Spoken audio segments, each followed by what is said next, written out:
Hey everybody, it's Rob from Flailthroughs. This is Gundam Battle Operation 2, and this is another round with the mass production Qubeley. This came in like I got this round like right before I got a request for the MP Qubeley in a specific color scheme, and I'm still working on that. That will probably be the space round because I still want to get one of those. But the MP Qubeley, I think it was I forget who it was who was looking it up. Might have been Maniac, who looked it up and said, yeah, the stats for the mass production Qubeley do actually say it is slower than the other two. So that, you know, that tracks for it being a support. So, and yeah, it also, of course, has a larger funnel rack, so it is you know, able to use both of its two funnel attacks at the same time. I wish it had all three of the standard funnel attacks, because it'd be great if it could use all of them at once, but can't have everything. Can, however, kill the O. Or at least get an assist on it, which I'll take. But, of course, the thing with the mass production Qubeley is it has a lot of weapons. They overheat relatively quickly, so heat management is a must, but you have so many different things you can be using that if you're careful, you can keep going for quite a while. You can also, if you're paying enough attention, just hold off a lot of enemies at once, which if I remember this round properly, you'll get to see me do later. Tag the standard Qubeley, lock some funnels on, use some follows to, well, follow up. Tagged it, stunned it, cannoned it, and now that it's used its tackle, or its dodge roll, I'll hit it really good and hard, and here is the O, which hopefully is going to get airstruck. Yes, it did. So that Qubeley is nearly dead. The O is dead. I am kind of, I think I got hit by our airstrike just a tiny, but funnels out, so even if it dodges me, nowhere to go.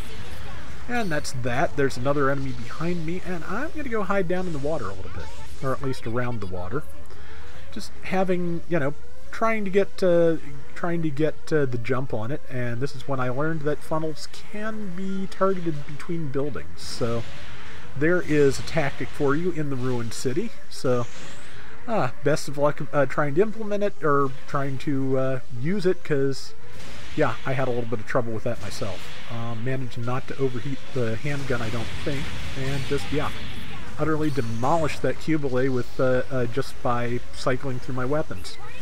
Luckily teammates are starting to filter in because I'm about to die, so hopefully, you know, they're coming together and hopefully they'll hold out alright. But yeah, this is a really good machine now that I've gotten a little bit more of the hang of it. And yeah, I'm just waiting for the right cue to try it in space. I got one the other day, almost got around, it just didn't quite work out. And you know, one of those things where just could not coordinate too well with the team. It's on me. But let's see.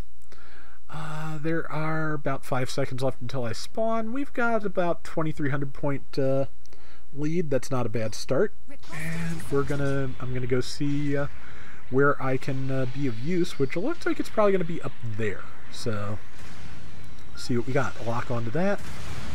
And managed to hit both of them. Funnels, of course, have piercing.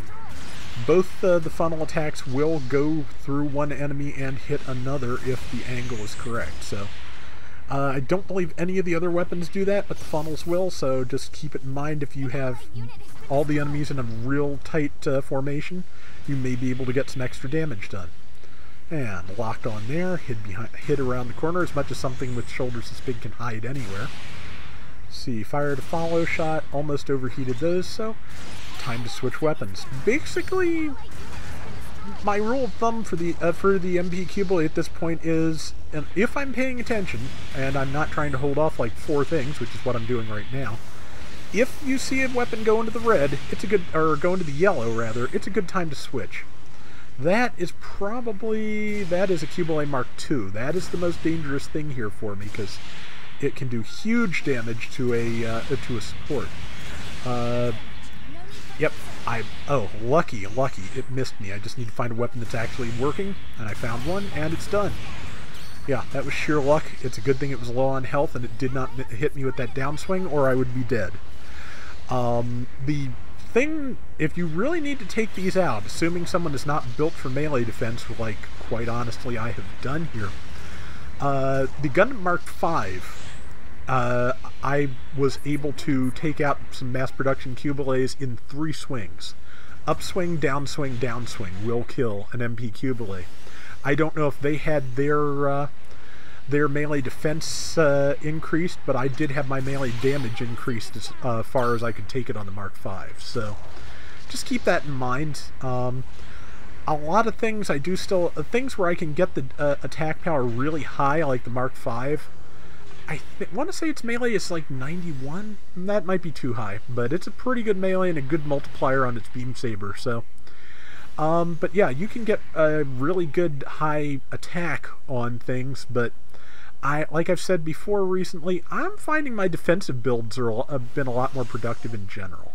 Tried to lock on as I dropped, couldn't keep the reticle focused well enough to do that, but I can at least. Well, I'm going to get killed because the entire enemy team's right there, but I got another shot off before I did, so it's something. We've got about a 3,000 point lead. This is still losable, but so far so good. And yeah, that's a Qubeley Mark II. I haven't really tested those on an MP Qubeley, or luckily haven't had one tested on me that well.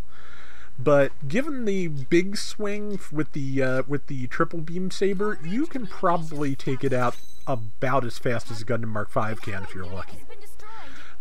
Just from past experience, I'd also probably watch out for Rick DS2s. Those things are vicious. And their beam gun, when fully charged, causes heavy stagger, so yeah, that's a bad one. But yeah, this, like I said, I did this one right before I got a request, so this is not, of course, the request. I'm going to try to get a space round for that, so...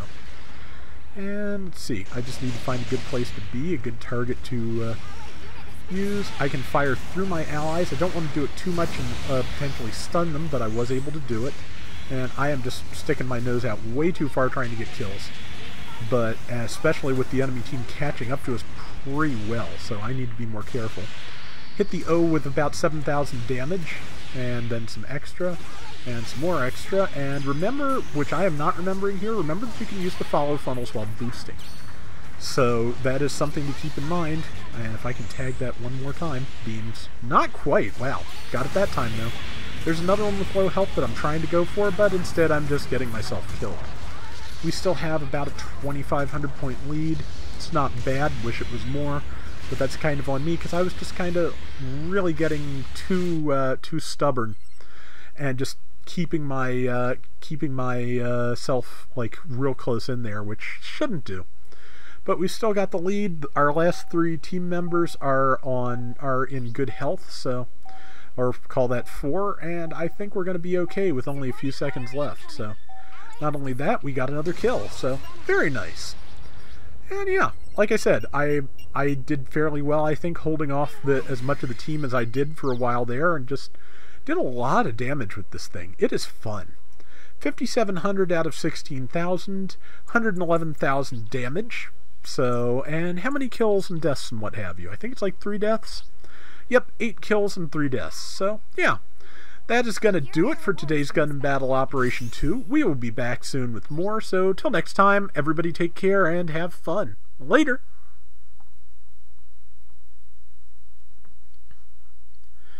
But yeah, I want to get around with this in space, because it has some space-specific skills, and I just, like I said, just haven't had any success yet. Got close once, but we'll give that another try.